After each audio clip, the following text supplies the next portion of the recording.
गुरु परंपरा योग संस्थान में आपका स्वागत है। यूजीसी नेट जेआरएफ के लिए जो पेपर 2 है उसका यूनिट 4 हमें पढ़ना है, जो पूरा पातंजल योग दर्शन ही है और बहुत सारे क्वेश्चंस पातंजल योग दर्शन से पूछे जाते हैं। तो पातंजल योग दर्शन में हम लोग आज कहानी के तौर पर भी थोड़ा सा देखेंगे, इंटरेस्टिंग फैक्ट्स देखेंगे। इसके पहले हम एक नज़र मार लेते हैं पातंजल योग दर्शन के परिचय पर। पातंजल योग दर्शन का हम लोग जानते हैं, इसके लेखक हैं महर्षि पतंजलि। महर्षि पतंजलि ने सूत्र लिखे, जितने ग्रंथ हैं चारों वेद से लेकर के बाकी ग्रंथों में योग का ज्ञान बिखरा हुआ था। तो उन्होंने योग के ज्ञान को एक साथ समेट करके उसको सूत्रबद्ध करके एक पुस्तक में समाहित किया, उसी को पातंजल योग दर्शन कहा गया। एक चीज और, महर्षि पतंजलि नाम है, लेकिन जब इनका ग्रंथ है तो वो पातंजल योग दर्शन हो जाता है।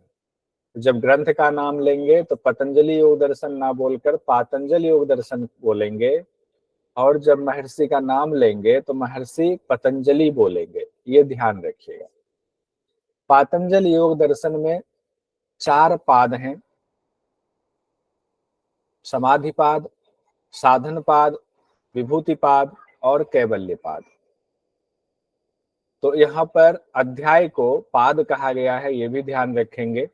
महर्षि पतंजलि ने जो सूत्र लिखे उस सूत्र को 4 पाद में उन्होंने समाहित कर दिया हुआ है। अब ये सीक्वेंस भी हमें याद रखना, और आप लोग मास्टर के स्टूडेंट हैं तो हमें उम्मीद है कि सब लोगों को ये पता होगा कि 4 पाद हैं, और ये सीक्वेंस पहले समाधि, फिर साधन, फिर विभूति, फिर कैवल्य पाद है। इसको याद रखने का दूसरा तरीका भी हम याद कर सकते हैं। कैसे कि चूंकि योग का लक्ष्य ही समाधि है, तो महर्षि पतंजलि पहले समाधि के बारे में ही जानकारी दे रहे हैं। जैसे कि अगर इसको और सरल भाषा में कहें तो आपके घर कोई मेहमान आने वाले हैं, तो पहले आप मेनू बनाते हो कि बनाना क्या है। जैसे आपने बनाया कि शाही पनीर बनाना है, तो आपने शाही पनीर बनाना है ये पहले ही खुलासा कर दिया घर में कि आज लोग आ रहे मेहमान, तो हम शाही पनीर बनाएंगे। तो शाही पनीर हुआ फाइनल प्रोडक्ट, तो वो समाधिपाद हो गया आपका। फाइनल प्रोडक्ट तो यही बनेगा।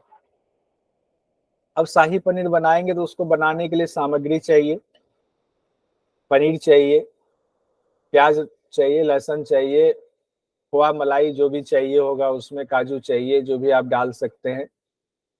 तो वो जो भी उसके इंग्रेडिएंट हुए वो हो गया साधन। तो दूसरा हो गया साधन पाद।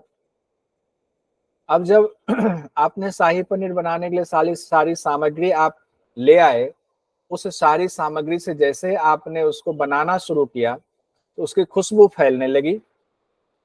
खुशबू फैलने लगी मतलब उस शाही पनीर की विभूति फैलने लगी, तो वो हो गया आपका विभूतिपाद। और जब शाही पनीर को आपने खाया, मेहमानों ने खाया, तो उन्होंने कहा हा हा हा, आनंद आ गया, तो वो हो गया कैवल्य की प्राप्ति, हो गया, आनंद आ गया। तो बस याद करने के लिए ये सीक्वेंस है। तो ऐसे समाधिपाद, साधनपाद, विभूतिपाद और कैवल्यपाद, ये 4 पाद हैं। सूत्रों की संख्या चारों पाद को मिला करके 195 है, 195 सूत्र है। इसे सूत्र ही बोलते हैं, श्लोक या मंत्र नहीं बोलेंगे, ध्यान रखिएगा। संख्या अभी सब लोग याद कर लेंगे। संख्या है हमारा 51, 55, 55, 34। ऐसे याद करेंगे 51, 55, 55, 34। जैसे हमें चारों पाद सीक्वेंस में याद हो जाएगा, तो उसके साथ इसको अटैच कर देंगे। 51, 55, 55, 34। तो 51 हो गया समाधि पाद के लिए, 55 हो गया साधन पाद के लिए, 55 हो गया विभूति पाद के लिए, 34 हो गया आपका कैवल्य पाद के लिए। इस तरह से ये चारों पाद में इतने इतने सूत्र हैं, इसको कंठस्थ होना चाहिए, कहीं भी कभी भी ये नहीं भूलें। अब हम लोग एक नजर देख लेते हैं समाधिपाद, साधनपाद, विभूतिपाद, कैवल्यपाद में क्या इंपॉर्टेंट चीज है। वो ये है, समाधिपाद में सबसे पहले तो योग की परिभाषा बताई गई है।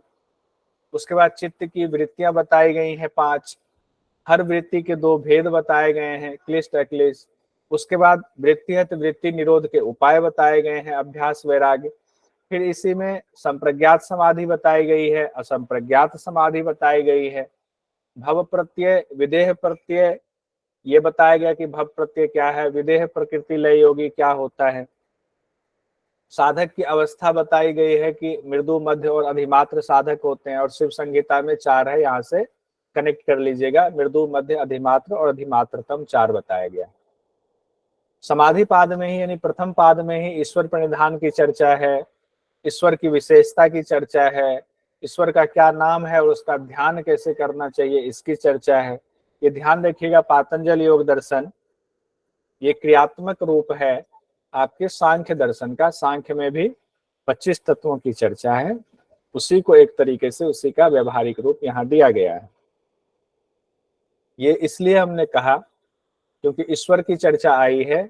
सांख्य दर्शन में ईश्वर को लेकर के मौन है, मौन को सहमति माना जाता है, लेकिन उसका जो व्यवहारिक रूप ये योग दर्शन है, योग दर्शन ईश्वर को लेकर मौन नहीं है।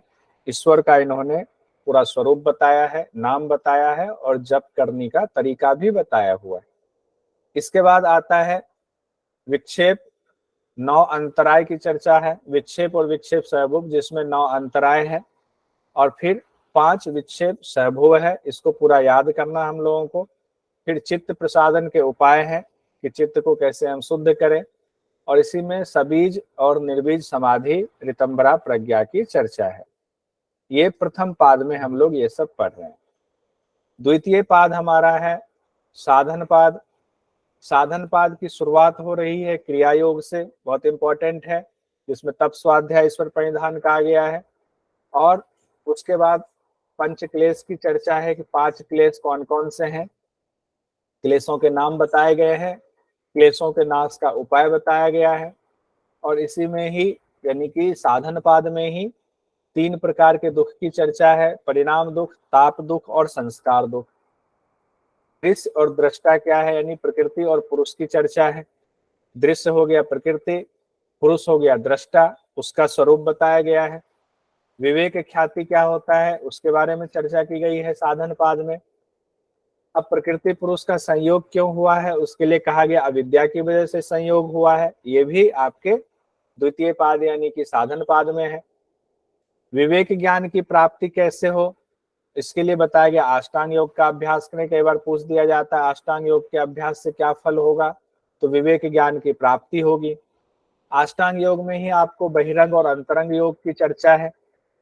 तो बहिरंग में 5 साधन है, अंतरंग में 3 साधन है। उस 3 में भी अंतरंग, निर्बीज को अंतरंग कहा गया, निर्बीज के लिए बाकी धारणा ध्यान जो है वो हो जाएगा आपका बहिरंग, लेकिन उसकी चर्चा विभूति पाद में है। विभूति पाद में अंतरंग साधन है और साधन पाद में बहिरंग साधन है। तो 8 जो है तो 5 की चर्चा साधन पाद में है, आगे जो 3 बच रहे हैं उसकी चर्चा विभूति पाद में यानी अंतरंग की। धारणा ध्यान और समाधि को अंतरंग कहा गया है, लेकिन धारणा ध्यान और समाधि का एक नाम और है, वो है संयम। धारणा ध्यान समाधि को मिलाकर संयम कहा गया। और जब निर्बीज समाधि होती है तो अभी जो हमने कहा, तो धारणा ध्यान और समाधि बहिरंग साधन हो जाते हैं। संयम से क्या फल मिलता है,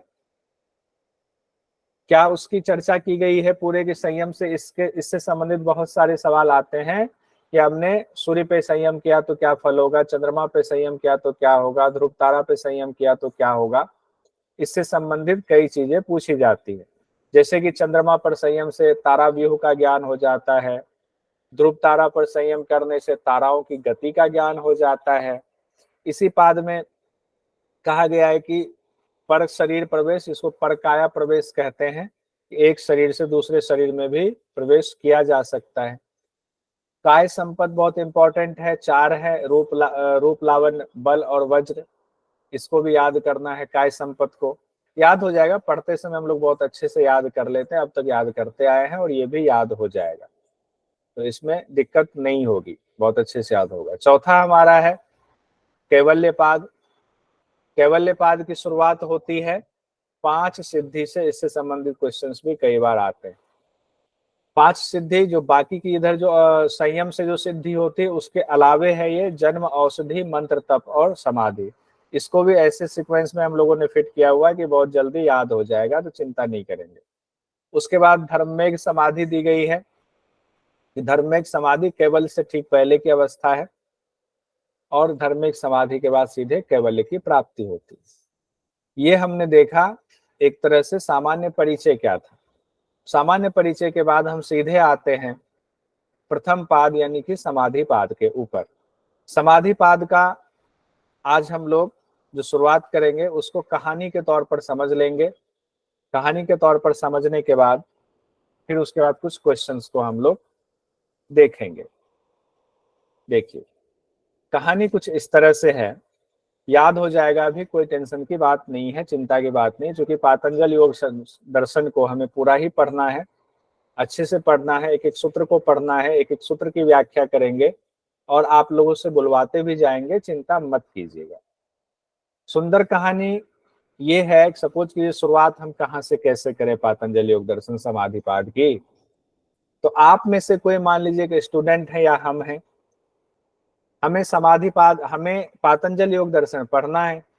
हम गुरु के पास पहुंचे, गुरुकुल में गए, और गुरुकुल में हमने कहा कि हमें गुरु से जो है शिक्षा लेते हैं, योग के बारे में जानते हैं। अब मान लीजिए वो जो बच्चा गया सीखने के लिए, उसका नाम श्लोक है। अब कहानी ऐसे जा रहा है, उसके बाद हम लोग एक एक सूत्र पे आएंगे। श्लोक गुरुकुल में पातंजल योग दर्शन पढ़ने के लिए चला गया। अब गुरुजी ने कहा कि चलो योग से शुरुआत करते हैं, लेकिन अनुशासन के साथ पढ़ना होगा। पहले हिदायत दे दी कि अथ योगानुशासनम, कि अनुशासन का ध्यान रखेंगे। अनुशासन से तात्पर्य हर तरह से अनुशासन, गुरु शिष्य के बीच जो शिष्य की भूमिका होनी चाहिए उसका भी अनुशासन, और पढ़ने का जो सूत्र का तरीका है उसका भी अनुशासन होना चाहिए, और उस सूत्र को तोड़ने का क्या तरीका है, उसके क्या अर्थ निकल रहे हैं, वो भी हम अनुशासन, व्याकरण की दृष्टि से भी अनुशासन का पालन करें। तो श्लोक ने कहा कि जी गुरुजी, अभी हमारा पहला सवाल यह है कि योग क्या है, हमें ये बताइए। हाथ जोड़ करके विनती पूर्वक गुरु न्यास करके श्लोक ने कहा कि गुरुजी योग क्या है, हमें ये बता दीजिए। अब गुरुजी बताना शुरू कर रहे हैं। गुरुजी ने कहा, तुम्हारे अंदर जो असंख्य मनोकामनाएं हैं, अनगिनत मन की कामनाएं हैं, वासनाएं उठ रही हैं, उस वृत्ति का निरोध करना ही योग है। योगश्चित्त वृत्ति निरोध है। तुम्हारे अंदर जो असंख्य मनोकामना है, वासनाएं उठ रही हैं, उस वृत्ति का निरोध कर दोगे तो वही योग है। अब श्लोक ने कहा कि उन वृत्तियों का नाश कर देंगे तो उससे क्या होगा। अब सवाल है, छात्र के मन में सवाल आ रहा है और वो अनुशासन के साथ पूछ रहा है, तो गुरु जवाब देंगे। तब गुरु जी कहते हैं कि अब तुम्हारी आत्मा अपने आप असली स्वरूप में आ जाएगी। कहते हैं कि जब चित्त की वृत्तियों का निरोध होगा तो होगा ही क्या, जब ये सवाल है कि जब चित्त की वृत्तियों का निरोध होगा तो क्या होगा, तुम्हारी आत्मा जो है वो असली स्वरूप में, जो उसका मेन स्वरूप है, उसमें आ जाएगी। तदा द्रष्टु स्वरूपे अवस्थानम। ठीक है। अब श्लोक के मन में और जिज्ञासा उत्पन्न हुई। कहा कि तो आत्मा का असली स्वरूप क्या अब तक नहीं था? तो आत्मा अब तक अपने किस स्वरूप में थी जो आप कह रहे हो आत्मा अपने असली स्वरूप में आ जाएगी गुरुदेव? तो आत्मा अब तक अपने किस स्वरूप में थी? आत्मा तो सबके अंदर, मेरे अंदर भी है, आपके अंदर भी है, तो किस स्वरूप में अब तक है? तब गुरुजी समझा रहे हैं, कहते हैं जो तुम्हारी कामनाएं, वासनाएं हैं, जो तुम्हारी मन की ऐसी वृत्ति है, उस रूप में आत्मा ने खुद को ढाल लिया है। वो आत्मा खुद को वासनाओं में ढाल लिया और वासनाओं को ही खुद अपना स्वरूप समझने लगा है। वो वृत्तियों को ही अपना स्वरूप समझने लगा है। तो अब श्लोक की समझ में आ रहा है, छात्र की समझ में, अच्छा तो इस तरह से मामला आगे बढ़ रहा है। अब श्लोक फिर से सवाल पूछता है कि अब तो हमारी आंखें खुल गई, ये वृत्तियों के बारे में आपने बताया कि वृत्तियों का नाश होगा तो आत्मा जो है अपने स्वरूप में अवस्थित होगी, और वही तो योग है, वही तो हमें चाहिए, वही तो समाधि है। लेकिन गुरुजी ये बताइए समाधि ऐसे तो मिलेगी नहीं, तो उन वृत्तियों को तो पहले हम जान ले जो हमारा दुश्मन है। उस दुश्मन को हम जानेंगे तब तो उसको मार पाएंगे, तब तो हमारी विजय होगी। और दुश्मन हमारा वृत्ति ही हमारी दुश्मन है। तो वृत्ति के बारे में हमें बताइए। अब गुरुजी ने कहा कि जितनी असंख्य वृत्तियां हैं सबको 5 कैटेगरी में बांटा गया है, यानी कि 5 कोठली बना दो और असंख्य वृत्तियों को उसमें सेट कर दो, असंख्य वृत्तियां उसमें सेट हो जाएंगी। ये 5 तरह की वृत्तियां हैं। लेकिन पांचों वृत्तियां पांचों कोठरी में, हर कोठरी में दो दो भाग हैं, यानी कि एक ही कोठरी में अच्छी वृत्ति भी है और बुरी वृत्ति भी है। यानी पांचों वृत्तियां अच्छी और बुरी होती हैं, जिसे कहा गया है क्लिष्ट और अक्लिष्ट वृत्ति। तो अब श्लोक कह रहा है कि अब इसके अंदर और जिज्ञासा बढ़ रही है छात्र के अंदर। तो कह रहे हैं गुरुजी नाम भी बता दीजिए पांचों वृत्तियों का। जो असंख्य वृत्तियां हैं वो 5 कैटेगरी में कैसे बांटी गई हैं, वो नाम क्या है? तो गुरुजी कहते हैं प्रमाण, विपर्य, विकल्प, निद्रा और स्मृति, ये 5 वृत्तियां हैं। प्रमाण, विपर्य, विकल्प, निद्रा और स्मृति, ये 5 वृत्तियां हैं। इन पांचों वृत्तियों को याद कर लो, यही तुम्हारा दुश्मन है। इस दुश्मन पर अगर तुमने विजय प्राप्त कर ली, तुम्हें समाधि मिल जाएगी, आत्मा का दर्शन हो जाएगा, क्योंकि वो अपने स्वरूप में अवस्थित हो जाएगा। अब गुरुजी एक एक करके उनको वृत्तियों के बारे में बता रहे हैं कि पांचों वृत्तियों का नाम तो बता दिया, बताएं। कहते प्रमाण क्या है? तो कहते प्रमाण प्रत्यक्ष, अनुमान और आगम ही प्रमाण है। प्रत्यक्षानुमागम नुमानागमा है प्रमाणानि।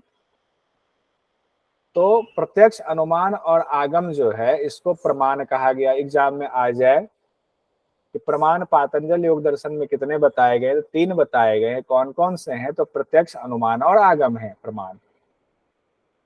उसके बाद कहते हैं मिथ्या ज्ञान कुछ देर के लिए सच लगना ही विपर्यय है। और शॉर्ट में, लेकिन सब कुछ समाया हुआ है। दूसरा प्रमाण है ना विपर्यय। तो विपर्यय क्या है? जो झूठा ज्ञान है, मिथ्या ज्ञान है, कुछ देर के लिए वो जब सच लगता है तो वही विपर्यय हो जाता है। विकल्प क्या है?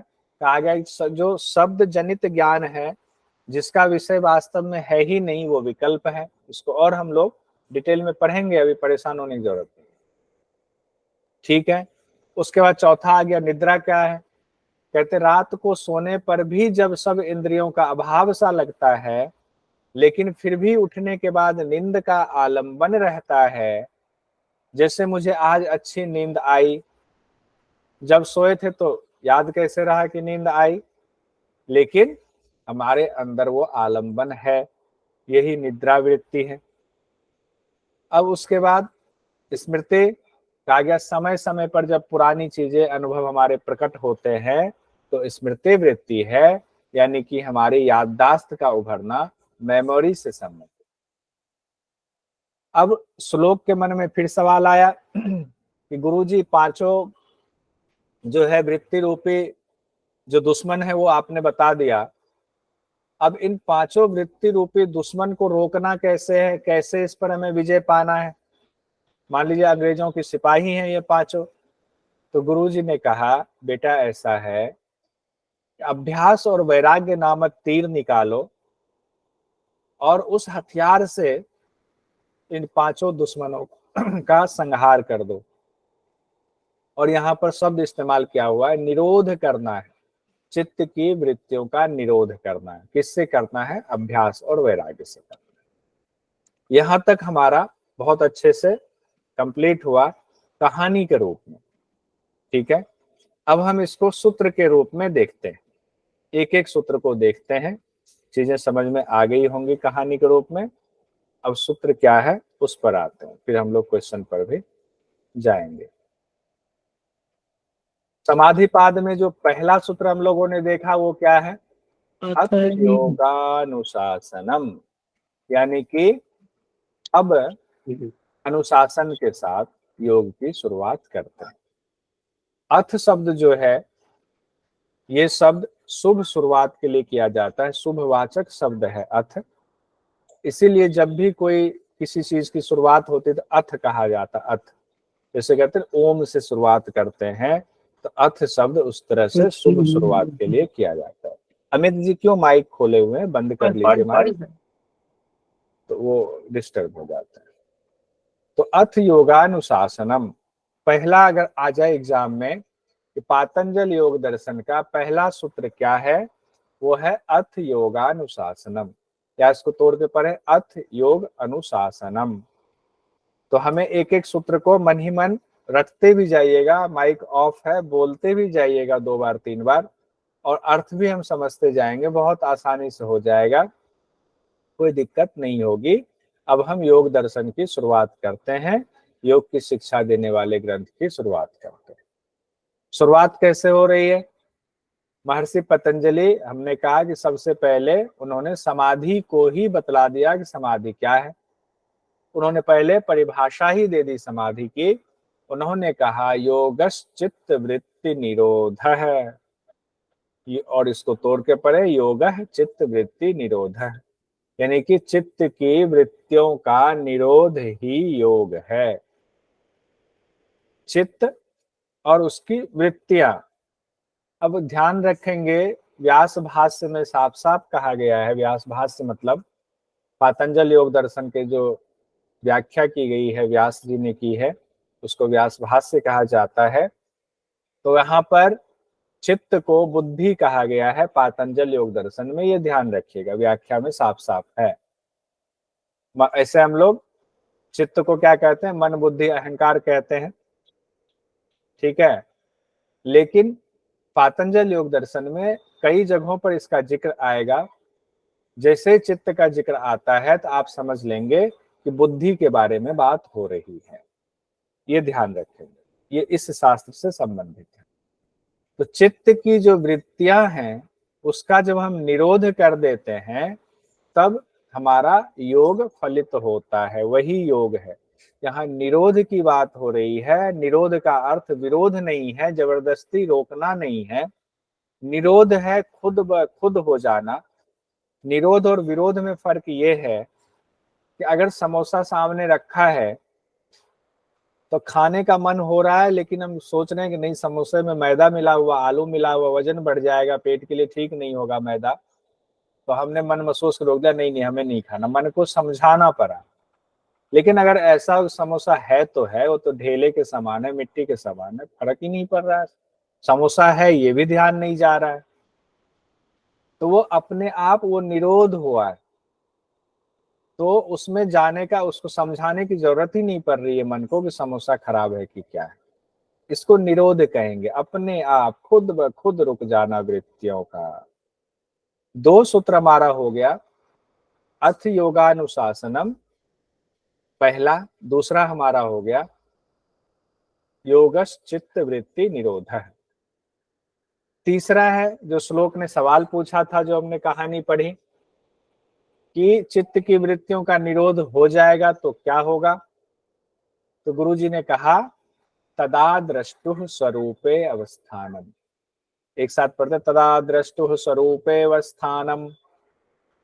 आप लोगों को ये वाला तो पूरा मंत्र जाप करवा भी दिया था, ये सूत्र का, सूत्र को आप लोगों ने कंठस्थ भी किया था, कैसे पढ़ना है ये भी देखा था। हालांकि वो बीच में रुक गया, उसको फिर से शुरू करेंगे, कोशिश करते हैं। तो तदा द्रष्टुः स्वरूपे अवस्थानम, तब दृष्टा अपने स्वरूप में अवस्थित हो जाता है। दृष्टा कौन है? आत्मा को दृष्टा कहा गया है, ध्यान रखेंगे। हर जगह दृष्टा मतलब आत्मा ही है। दृष्टा और दृश्य कई बार आपके सामने आएगा, तो बाद में कंफ्यूज होने से अच्छा है कि अभी उसका क्लियर कर ले। दृष्टा जो देख रहा है, जो सब कर रहा है, वो आत्मा है, और दृश्य जो है वो प्रकृति है। ये अभी क्लियर कर लीजिए, बाद में कई बार आएगा तो दिक्कत नहीं होनी चाहिए। यानी कि जब हमारे चित्त की असंख्य वृत्तियां जो उठ रही हैं, तूफान उठ रहा है, जब सारा तूफान उठा हुआ है तो उस अंधकार में कुछ दिखाई नहीं दे रहा है, सिर्फ तूफान दिखाई दे रहा है। और जब वृत्ति रूपी तूफान, असंख्य वृत्ति रूपी तूफान जो है शांत हो जाता है, तब पता चलता है कि उसके बीच में तो आत्मा बैठी हुई है। जैसे कि झील है और झील में हम पत्थर मारते हैं तो उसमें तरंगे उठती हैं, और जब तरंग बिल्कुल शांत हो जाती है तो झील के नीचे क्या बैठा हुआ है, पत्थर है, कंकर है, मछली है, सब हमें साफ साफ नजर आता है। उसी तरीके से आत्मा का ज्ञान हो जाता है, यानी तदा दृष्टु स्वरूपे अवस्थानम। वो जो दृष्टा है उसका स्वरूप साफ साफ दिखने लगता है। अब सवाल क्या पूछा था स्टूडेंट ने, उस छात्र ने, कि वृत्तियों के निरोध से पहले फिर दृष्टा का स्वरूप क्या था, आत्मा का स्वरूप क्या था। आप तो कह रहे हैं आत्मा अपने असली स्वरूप में आ जाएगा, तो क्या पहले कोई स्वरूप अलग था उसका? तब गुरुजी कहते हैं वृत्ति सारूप्यम इतरत्र, वृत्ति सारूप्यम इतरत्र, दोनों तरीके से है। यानी दृष्टा यानी आत्मा जब तक उन असंख्य वृत्तियों से बंधा रहता है, उसके जाल में फंसा रहता है, तब तक वो दृष्टा अपना स्वरूप वैसा ही समझ लेता है। जैसे कि हम लोग हैं, अभी दुखी हो जाते हैं, कोई कष्ट आया सुखी हो जाते हैं, कुछ खुशी मिली, कुछ प्राप्त हुआ, तो ये क्या है, वृत्तियां हैं। और वृत्तियों में बंध गए तो हम सोचते हैं मैं ही डॉक्टर हूं, मैं ही इंजीनियर हूं। जबकि जब पैदा हुए थे तो ना डॉक्टर थे ना इंजीनियर थे, विशुद्ध रूप में थे। बाद में डॉक्टर तो वृत्ति है, और वृत्ति को मान लिया कि मैं डॉक्टर हूं, मैं पत्रकार हूं, मैं योगी राज हूं बहुत बड़ा, मैं योगा टीचर हूं बहुत बड़ा। इस वृत्ति में हम उलझे हुए हैं। हम अपना स्वरूप अपनी वृत्तियों के हिसाब से ही मान बैठे हैं, जबकि हमारा स्वरूप तो कुछ और है। ये हो गया वृत्तियों के निरोध से पहले आत्मा का स्वरूप कैसा था, वो हमने देख लिया। तो कैसा स्वरूप था बताइए? एकदम चुप्पी से अच्छा है, थोड़ा सा बोल लीजिए, कैसा स्वरूप था? वृत्ति सारूप्यम इतरत्र। हाँ, तो भले ही माइक ऑफ है लेकिन बोलेंगे, सब लोग बोलते रहेंगे। क्या बोलते रहेंगे? माइक ऑफ करके जो सूत्र आ रहा है सूत्र को पढ़ते रहे। 5वां सूत्र है हमारा कि अब गुरुजी से पूछ दिया शिष्य ने कि जो आपने कहा कि वृत्ति की बात की, उस वृत्ति के बारे में कुछ बताइए, कितनी वृत्तियां हैं? वही तो दुश्मन है, उसी को शांत करेंगे तो हमारे आत्मदर्शन होगा। और पहले तो लोभ लालच भी शुरुआत में थोड़ा होता है कि आत्मा का दर्शन हो जाएगा तो जो पता नहीं कितनी सिद्धियां मिल जाएंगी हमें, बाद में तो वो सिद्धियां भी जो है हमें छोड़नी है। तो गुरुजी अब बता रहे हैं वृत्तयः पंचतयः क्लिष्टा क्लिष्टाः। इसमें क्लिष्टा क्लिष्टाः जो है, इसमें एक क्लिष्टा है एक अक्लिष्टा है, ध्यान रखिए, एक क्लिष्ट और एक अक्लिष्ट दोनों मिला हुआ है। इसीलिए पढ़ने में हम बोल देते हैं क्लिष्टा क्लिष्टाः, लेकिन तोड़ने पर एक क्लिष्ट और एक अक्लिष्ट आता है। तो वृत्तयः पंचतयः, वृत्तियां 5 हैं, और पांचों वृत्तियां क्लिष्ट और अक्लिष्ट भेद वाली होती हैं। यानी पांचों वृत्तियों के 2 भेद हैं, क्लिष्ट और अक्लिष्ट भेद है।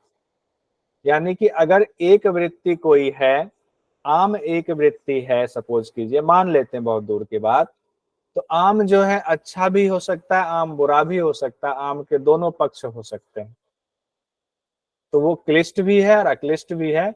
क्लिष्ट से तात्पर्य ये है कि जो योग मार्ग में आपके बाधक हो वो क्लिष्ट है। कहते हैं क्लिष्ट, बड़ा क्लिष्ट सवाल है, बड़ा कठिन सवाल है। तो कठिन वाला जो है योग मार्ग में आपके बाधक है, उसको मान लीजिए। अक्लिष्ट, मतलब नहीं क्लिष्ट, मतलब जो क्लिष्ट नहीं है, वो क्या हो गया, योग मार्ग में आपके लिए साधक हुआ। तो वृत्तियां, हर वृत्ति 2 रूप में है, क्लिष्ट और अक्लिष्ट में। और हर कितनी वृत्तियां हैं? तो 5 वृत्तियां। ये भी एग्जाम में सवाल आ सकता है, कई बार आया भी हुआ है, वृत्तियां कितनी है? तो 5 वृत्तियां। एक बार फिर से, क्लिष्ट वृत्ति, योग साधन में क्लेशों को बढ़ाने वाली जो वृत्ति है, जब योग का अभ्यास आप कर रहे हैं, आपका दुख, आपका मन विचलित करने वाला, वो क्लिष्ट वृत्ति है। और योग साधना में आपके क्लेशों को हटाने वाला, यानी कि योग साधना की तरफ आपको प्रवृत्त करने वाली जो वृत्ति है, वो अक्लिष्ट वृत्ति है। ठीक है, अब इसको और आगे बढ़ के देखते हैं। जो शिष्य है वो पूछता है कि 5 वृत्ति आपने बताया, वो 5 वृत्ति कौन कौन सी है, उसका नाम भी बता दीजिए। तो गुरुजी कहते हैं प्रमाण विपर्यय विकल्प निद्रा स्मृतयः। प्रमाण है, विपर्यय है, विकल्प है, निद्रा है और स्मृति है। ये 5 हमारे क्या है, वृत्ति हैं। एक बार बोलिए सब लोग, माइक खोलकर बोलिए। प्रमाण विपर्यय विकल्प निद्रा स्मृतयः। प्रमाण विपर्यय प्रमाण विपर्यय निद्रा स्मृतयः। स्मृतयः, ठीक है। अब बंद कर लेंगे और बंद करने के बावजूद भी एक बार और रिपीट कर लेंगे। प्रमाण, विपर्यय, विकल्प, निद्रा और स्मृति, ये 5 हमारी वृत्ति है। प्रमाण वृत्ति भी 2 भेद में है, यानी कि प्रमाण वृत्ति हो सकता है कुछ वृत्ति ऐसी हो प्रमाण वाली जो हमारे योग साधना में सहायता करे, कुछ ऐसी हो सकती है जो हमारे योग साधना से मन को भटका दे। प्रमाण है ना, प्रत्यक्ष, अनुमान, आगम। अब प्रत्यक्ष में कुछ चीज आपने ऐसा देख लिया, उससे जो आपको योग मार्ग में, आपको साधना में अच्छा हो गया। आपने मान लीजिए बहुत साधु संत को देख लिया, उनका आभा मंडल देख लिया, तो आपके लिए हो गया कि अब योग मार्ग में हमें बढ़ना चाहिए, ये योगी हैं। और आपने मान लिया कि आपने अप्सरा कोई देख लिया, इससे योग साधना भ्रष्ट करने के लिए, भंग करने के लिए भेज देते हैं देवता लोग। अब रंभा को देख लिया, एक अप्सरा आ गई तो अक्लिष्ट हो गया, आपकी साधना भंग होंगी, विचलित होगा मन। एक समझने के लिए बस। तो इसी तरीके से हर वृत्ति आपके योग मार्ग में सहायता कर सकती है और हर वृत्ति आपके योग मार्ग में बाधा पहुंचा सकती है, यानी क्लिष्ट और अक्लिष्ट भेद वाली होती है 5 वृत्तियां। अब है निम्न में से कौन सी वृत्ति के अंतर्गत नहीं आता है, ऐसे देख लीजिए। प्रमाण, विकल्प, अस्मिता और स्मृति, बता दीजिए एक बार, आगे बढ़ जाता है। अस्मिता। अस्मिता, ठीक है, बहुत सुंदर। अगला हमारा 7वां सूत्र है। अब एक एक करके जो 5 वृत्ति हमने देखा है, एक एक करके हर वृत्ति के बारे में थोड़ा डिटेल अब पातंजल योग दर्शन में बताया गया, उसको देखते हैं। पहली वृत्ति हमारी है प्रमाण। तो 7वें सूत्र में कहा गया है प्रत्यक्षानुमानागमाः प्रमाणानि, प्रत्यक्षानुमानागमाः प्रमाणानि। बोल दीजिए एक बार माइक खोल करके, क्योंकि ये सब इंपॉर्टेंट है, बहुत ही इंपॉर्टेंट। एक सूत्र।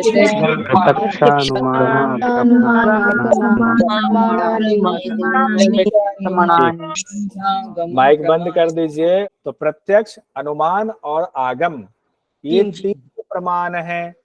प्रत्यक्ष एक प्रमाण है, अनुमान एक प्रमाण है और आगम एक प्रमाण है। तो सवाल ये आ सकता है, कहीं भी चर्चा हो कि प्रमाण कितने हैं, तो आप कहेंगे प्रमाण तो हैं, ज्यादा हैं प्रमाण, लेकिन किस शास्त्र के मुताबिक हम बताएं, क्योंकि दर्शन में प्रमाण अलग अलग, दर्शन में अलग अलग प्रमाण माना गया है। ठीक है, तो अब आप कहेंगे हमने पातंजल योग दर्शन में 3 प्रमाण पढ़ा है। पातंजल योग दर्शन 3 प्रमाण को मानता है, प्रत्यक्ष को मानता है, अनुमान को मानता है, आगम को मानता है। प्रत्यक्ष क्या हुआ, इंद्रियों के द्वारा जिनका हम साक्षात्कार करते हैं। हमने टच किया, हमने देखा, हाँ बादल है, हमने देखा पानी है, हमने मान लिया, हमने प्रत्यक्ष किया है। हाथी को देखा, हमने मान लिया प्रत्यक्ष किया है, अपनी इंद्रियों से, बुद्धि से देखा। तो ये हो गया हमारा प्रत्यक्ष प्रमाण।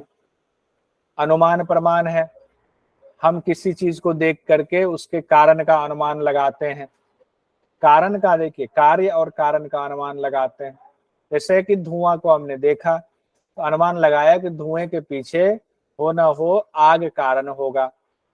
हमने देखा कि बाढ़ आई हुई है तो हमने अनुमान लगाया कि हो न हो बाढ़ इसलिए आई होगी, कहीं बारिश हुई है। तो कार्य के पीछे के कारण का पता हमें लगता है अनुमान प्रमाण के द्वारा। आगम प्रमाण है, आगम में जो वेद शास्त्र और महापुरुषों के जो कहे हुए वचन हैं वो आगम माना जाता है। अगर आ जाए इनमें से आगम कौन से हैं, तो वेद आगम है, यानी उसको कोई काट नहीं सकता है। हम तो ऐसा ही मानते हैं, मानने वाले कहते हैं ये आगम है, यही प्रमाण है।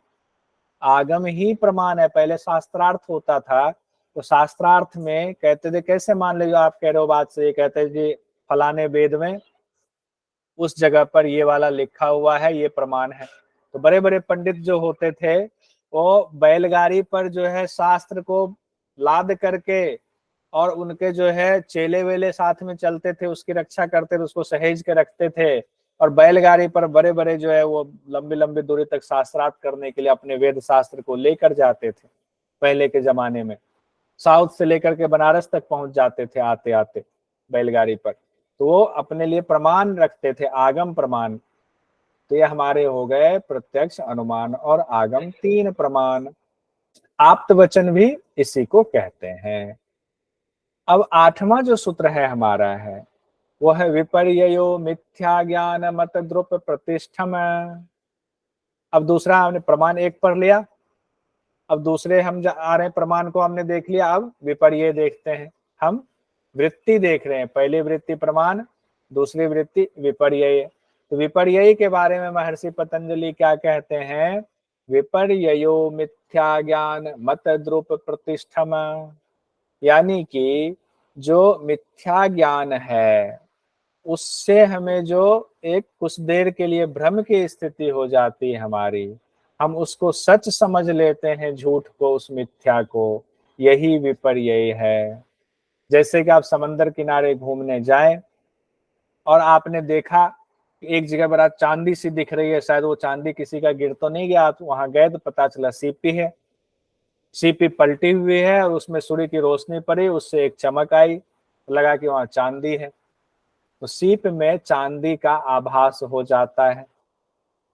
रस्सी को आप रात में देखा, कोई सी रस्सी पड़ी हुई है और आपने जो है समझ लिया सांप है, आप भागते हो, टॉर्च जलाया आपने जैसे ही वहां कि आपको अरे फिर देखते किसी ने देखा तो नहीं, हाँ किसी ने देखा नहीं, चलो कोई बात नहीं, साइड कर दिया, सांप है ये, सांप नहीं था, रस्सी है ये। इसी को कहते हैं विपर्य ज्ञान।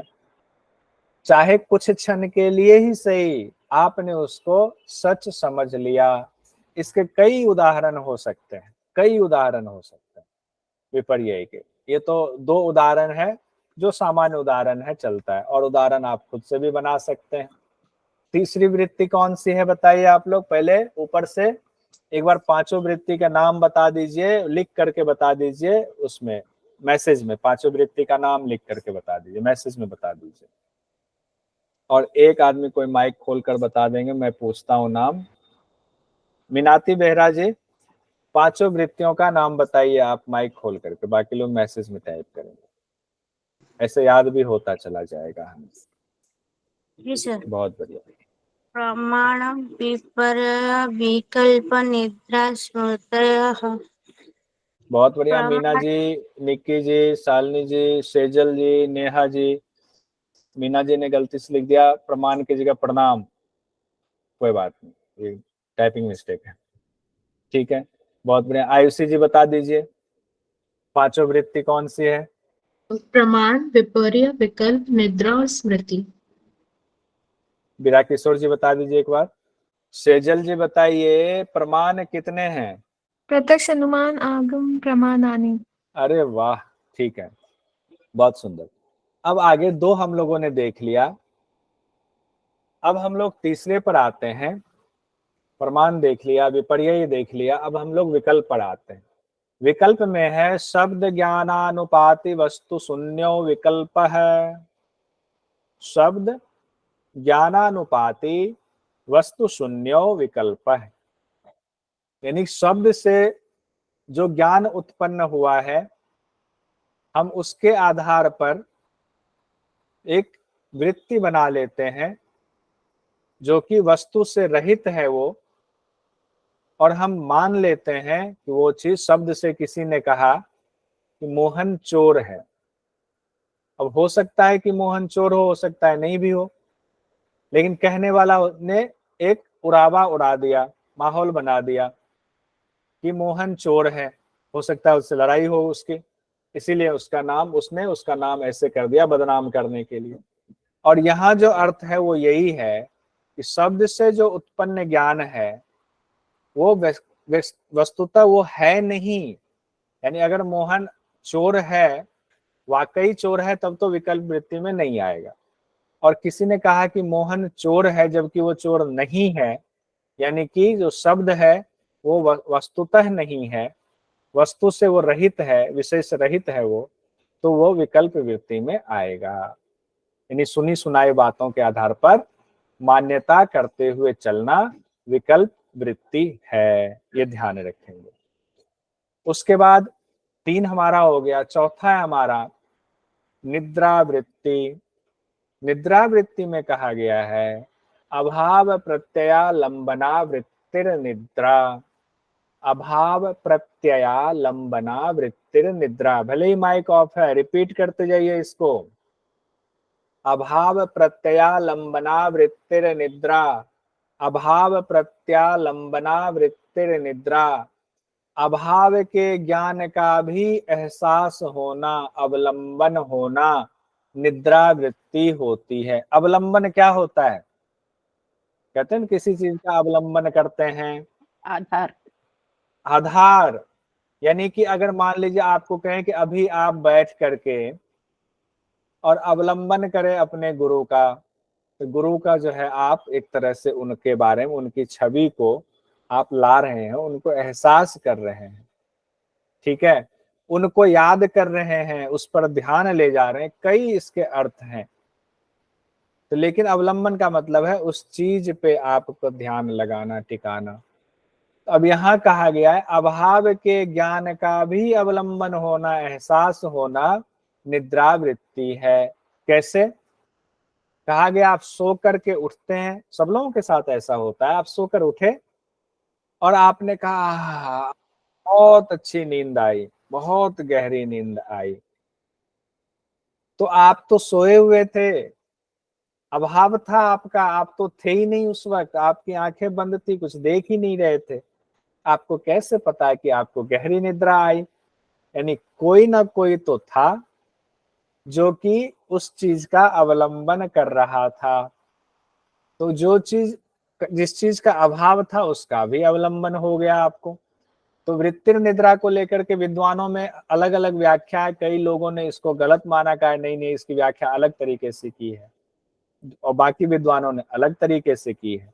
लेकिन ठीक है, जो सिंपल साधारण व्याख्या है वो यही है कि अभाव प्रत्यालंबना वृत्तिर निद्रा, यानी जिस ज्ञान का एहसास हमें हो रहा है जबकि वो अभाव में थे, हम जगह ही नहीं थे, तो भी वो चीज आ गई, तो वो उसको कहा गया ये वृत्ति जो है निद्रा वृत्ति है। उसके बाद आया अनुभूत विषया संप्रमोषः स्मृति।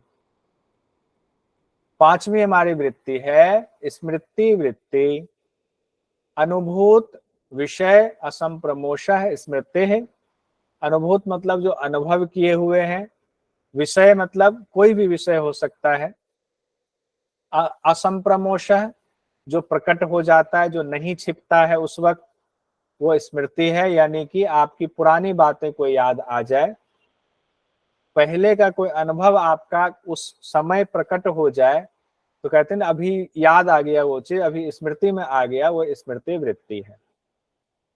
जैसे अभी हम पढ़ रहे हैं, अचानक से आपको पढ़ते पढ़ते कुछ याद आ जाए कि पिछले साल या उससे पिछले साल क्या पूछा गया था एग्जाम में पातंजलि योग दर्शन से रिलेटेड या इस सूत्र से रिलेटेड, तो अब वो क्या हुआ, स्मृति में आपकी पुरानी बातें आ गई, पुराना अनुभव आ गया। तो अब इसमें भी, इस स्मृति वृत्ति में भी इसके 2 भेद होते हैं, एक क्लिष्ट होता है और एक अक्लिष्ट भेद का होता है। जैसे कोई पुरानी बात ऐसी याद आ गई जिससे हमारे अंदर योग के लिए या ईश्वर की तरफ जाने का हमारा उत्साह पैदा हो गया, तो इसको कहेंगे ये अक्लिष्ट वृत्ति है, क्योंकि इसमें क्लिष्टता नहीं है, ये हमें भगवान से जोड़ने वाला है। और इसको बस एक समझाने के लिए कि अगर ये स्मृति वृत्ति है तो ये 2 तरह से कैसे हो सकता है, क्लिष्ट या अक्लिष्ट। या कोई बात ऐसी याद आ गई जिससे आपका योग के प्रति मोह भंग हो गया, आप बहुत परेशान हो गए किसी घटना से, नहीं अब ये योग नहीं करना है, हमें छोड़ दो, अब मन परेशान हो गया है, तो उसको क्या कहेंगे हम, क्लिष्ट वृत्ति कहेंगे, क्लिष्ट स्मृति वृत्ति कहेंगे। अब है, उस शिष्य ने गुरुजी से पूछा था चित्त के इन वृत्तियों को कैसे रोकें? तो चित्त के वृत्ति को रोकने के लिए गुरुजी ने कहा सूत्र रूप में अभ्यास वैराग्याभ्याम तन्निरोधः, यानी अभ्यास और वैराग्य के अभ्यास से तत् निरोधः, उसका निरोध आप कर लोगे। किसका? पांचों वृत्तियों का निरोध होगा। कैसे? अभ्यास और वैराग्य के अभ्यास, वैराग्य का निरंतर जब आप अभ्यास करें, यानी अभ्यास और वैराग्य के द्वारा आप पांचों वृत्तियों को रोक सकते हैं। तो अभ्यास क्या है, वैराग्य क्या है? तो इसको इस तरह से माने कि नदी की, एक नदी है जिसकी दो धाराएं बट गई। जैसे आप जाएंगे, हरिद्वार जाएंगे तो वहां कनखल एक जगह है जो शिव जी का ससुराल है, जहां प्रजापति, दक्ष प्रजापति जी का माना जाता वो स्थान है। तो वहां पर गंगा की दो धारा हो जाती है। एक धारा कट जाती है जो शमशान घाट है कनखल का, वहां पर जब आप जाएंगे तो वहां पर साफ साफ दिखता है एक धारा दूसरी तरफ को जा रही है, और एक धारा जो है कनखल से सटते हुए, वो घाट से सटते हुए, और फिर जो है वो जो दक्ष प्रजापति का मंदिर है उसके सामने से निकलती है। अब वैसे अगर आप इसको समझ लें तो एक है संसार की तरफ, भोग की तरफ जाने वाली धारा, और एक है कल्याण की ओर जाने वाली धारा। तो क्या होता है कि संसार की तरफ जाने वाली धारा जो है, हमारे आपके जैसे जो लोग हैं उनकी वही धारा चलती रहती है, दूसरी धारा बंद रहती है। मोक्ष की तरफ जाने वाली, कल्याण की तरफ जाने वाली धारा बंद रहती है। जब पूर्व जन्म के अच्छे कर्म वाले होंगे तो कल्याण मार्ग की ओर वो धारा रहेगी, नहीं होंगे, साधारण है, तो संसार की तरफ होगी। अब सांसारिक मनुष्यों के जीवन की धारा क्या होती है? भोग की तरफ होती है, तो कल्याण वाला रास्ता बंद होता है। लेकिन जब गुरु का निर्देशन होता है, गुरु जब सिखाते हैं कि तुम गलत रास्ते पर हो, तुम्हारा ये जीवन इसलिए नहीं मिला हुआ है कि भोग के रास्ते पर जाओ, तुम्हें कल्याण वाला जो रास्ता है, मार्ग है, उसको गहरा करना है। तो गुरु के निर्देश से भोग वाली धारा से मन जो है खिन्न हो जाता है, धीरे धीरे वैराग्य आने लगता है। तब वैराग्य के बंध से संसार वाली धारा को कमजोर करके क्या होता है, मोक्ष वाली जो धारा है, कल्याण वाली जो धारा है, उसको अभ्यास के बेलचे से हम खोदते हैं, गहरा करते हैं। तो अभ्यास और वैराग्य, तो क्या होता है, पहले वैराग्य गुरु जी लाएंगे आपके अंदर, या किसी घटना से आपके अंदर वैराग्य आएगा। तो गुरु जी ने कहा अभी तो तुम भोग की तरफ जा रहे हो, वैराग्य की तरफ आओ कि ये सब संसार कुछ नहीं रखा हुआ है, सब मोह माया है। तो आपने कहा अच्छा, आपका संसार से वैराग्य हुआ तो आपने अभ्यास के बेलचे से, बेलचा मतलब कुदाल टाइप से, अभ्यास के बेलचे से आपने नई नदी की धारा बनानी शुरू कर दी लगातार अभ्यास से। और उसी अभ्यास से आप क्या कह रहे हो, वैराग्य वाला जो है रास्ता, उसको उधर संसार वाला, उसको रोक करके वैराग्य को और आप मजबूत करते जा रहे हो, और आप इधर और जो है नदी को और खोदते जा रहे हो। इस तरह अभ्यास और वैराग्य से क्या होता है, पांचों वृत्तियों का नाश होगा, यानी कि वृत्तियों का धीरे धीरे निरोध हो जाएगा। तब आपको क्या होगा, अभ्यास वैराग्य का निरोध हुआ, अभ्यास वैराग्य के द्वारा वृत्तियों का निरोध हुआ, तो आपको आत्मा का दर्शन होगा। तदा द्रष्टु स्वरूपे अवस्थानम। अब कुछ क्वेश्चन फटाफट देख लेते हैं, छोड़ देंगे तो भी ठीक नहीं रहेगा। माइक खोल के ही बोलिए, या जिनको लगता है माइक नहीं खोल सकते तो वो जो है मैसेज में कर दीजिएगा। पातंजल योग दर्शन का पहला सूत्र क्या है? क्वेश्चन आपके सामने। बोलेंगे अथ योगानुशासनम। बहुत सारे लोगों ने दूसरा नंबर लिख दिया हुआ अभी मैसेज में, बहुत सारे लोगों ने दूसरा नंबर योग चित्तवृत्ति निरोधा लिख दिया, गलत था। अथ योगानुशासनम पहला सूत्र है, दूसरा वाला जिन जिन लोगों ने लिखा है करेक्ट कर लीजिएगा, कोई बात नहीं, गलती हो जाती, गलती होना कोई बड़ी बात नहीं है। उसके बाद है, इसी सवाल को दूसरे तरीके से पूछा जाए, अथ योगानुशासनम किस पाद का सूत्र है? साधन पाद, विभूति पाद, पाद, समाधि फटाफट बढ़ते हैं, बहुत आसान सवाल से जल्दी बढ़ते हैं, जहाँ मुश्किल वाला होगा वहां रुकेंगे ज्यादा हम। अब देखिए, निम्न में से योग की परिभाषा है योग चित्तवृत्ति निरोध है, अथ योगानुशासनम, अभ्यास वैराग्य निरोध। बताइए, ये तो रटा हुआ है कि पूरा क्वेश्चन भी नहीं पढ़ने दे रहे हैं। बहुत सुंदर। चित्त की वृत्तियों के निरोध की बात क्यों की जा रही है? प्रकृति से संबंध मजबूत बने, आत्मा अपने स्वरूप में आत्मा अपने स्वरूप में अवस्थित हो, इसलिए हो रहा है। बहुत सुंदर। सब लोग मैसेज में भी जवाब दे रहे हैं। सही जवाब है श्वेता जी, आनंद जी, नंदिता जी, मीनाती जी। चित्त की वृत्ति के निरोध से क्या होता है? तदादृश स्वरूपे अवस्थानम। बहुत सुंदर, सब लोगों का सही जवाब है। अगला सवाल, जब चित्त की वृत्तियां लगातार विषयों में लगी रहती है तब दृष्टा का स्वरूप कैसा होता है? वृत्ति वृत्ति सारूप्य मित्रत्व। बहुत सुंदर, तीसरा आंसर सही है। पांचों वृत्तियों में से सर तथा दुष्ट स्वरूप अवस्थानम, ये भी तो मीनिंग हो सकता है अपने आप को स्वरूप को पहचान लेना और उसमें स्वतंत्र विराजमान होना, ऐसे भी हो सकता है। बिल्कुल बिल्कुल वही है, वही कहने का तरीका अलग अलग है वही। पांचों वृत्तियों में हर वृत्ति के कितने भेद होते हैं? सब लोग बोल जाइए, कौन कौन से 2 भेद होते हैं हर वृत्ति के? क्लिष्ट और अक्लिष्ट। श्वेता जी दूसरा नंबर। अच्छा, आप 2 कहना चाह रही, ठीक है, बिल्कुल सही। योग साधना में आपके क्लेश को बढ़ाने वाली वृत्ति को क्या कहेंगे? क्लेश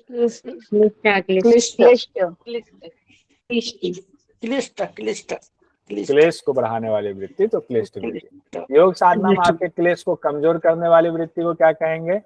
अक्लिष्ट वृत्ति कहेंगे। पतंजलि योग दर्शन में विषयों में आसक्ति यानी वृत्तियों के कितने प्रकार बताए गए हैं? 5 प्रकार। महर्षि पतंजलि के मुताबिक इनमें से कौन कौन सी वृत्तियां हैं? प्रमाण, निरोध, दुख, स्मृति।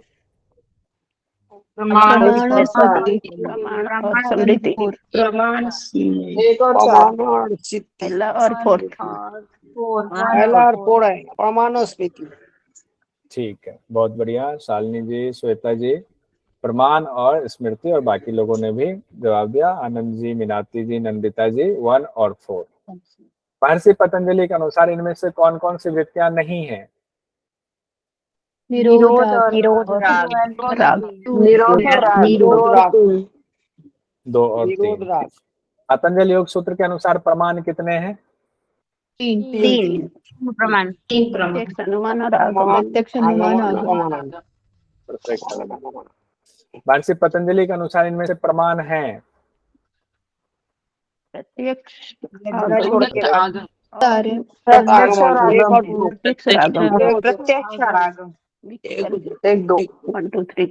One two three. कौन 3 कहाँ से आ गया? विकल्प नहीं है। 1 और 2 गलती सब बोल गई। लेकिन नेट जारफ में ये क्वेश्चन पूछ दिया गया था। महर्षि पतंजलि के अनुसार प्रमाण है अनुमान, प्रत्यक्ष, विकल्प, आगम। ये क्वेश्चन पूछा गया था। प्रत्यक्ष अनुमान और आगम। तो आंसर हुआ 1 2 और 4। 1 2 और 4 ये आंसर हो गया। अब देखिए ये क्वेश्चन जरा ध्यान से देखिए। रमेश ने रस्सी को सांप समझ लिया, इस दौरान कौन सी वृत्ति आ गई?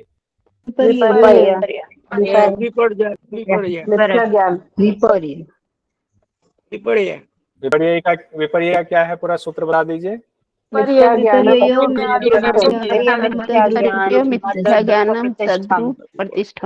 सुंदर।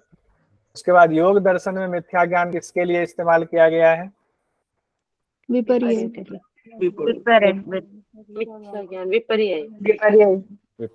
सोचिए मत, एकदम अच्छे से। हाँ, ये तो टिप पे याद हो जाए, बाद में भले ही थोड़ा सा दिक्कत आएगा। मोहन ने श्याम से कहा कि सुबह आसमान में घोड़ा उड़ा जा रहा था, इनमें कौन सी वृत्ति का बोध होता है? विकल्प। पक्का? शब्द ज्ञानानुपाति शब्द ज्ञानानुपाति वस्तु शून्य विकल्प। बहुत सुंदर। शब्द ज्ञानानुपाति वस्तु शून्यो, लास्ट में क्या होगा? विकल्प अच्छा ठीक है। क्वेश्चन यह है, सोकर उठने के बाद राकेश ने कहा कि उसे बहुत अच्छी नींद आई, इनमें कौन सी वृत्ति निद्रा। समान? निद्रा स्वप्न अभाव के ज्ञान का अवलंबन कौन सी वृत्ति है? अभाव निद्रा निद्रा बोलिए, पूरा सूत्र बोल दीजिए जल्दी से। जानकी जी बोलिए, जानकी भदौरिया जी।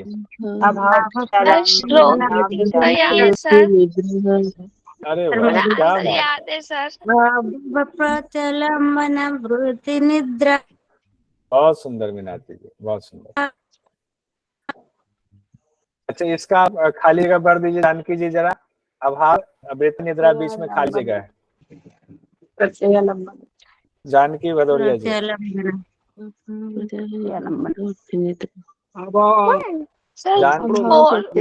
जानकी भदौरिया जी। और वाला सर। और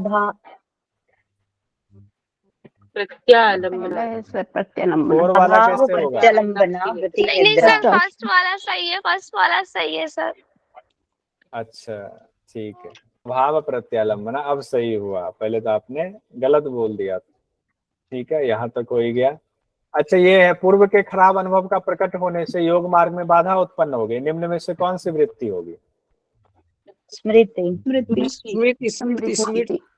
पक्का? हाँ पक्का पक्का। ठीक, वो नहीं होगा? कौन कह रहे हैं ये कैसे हो गया?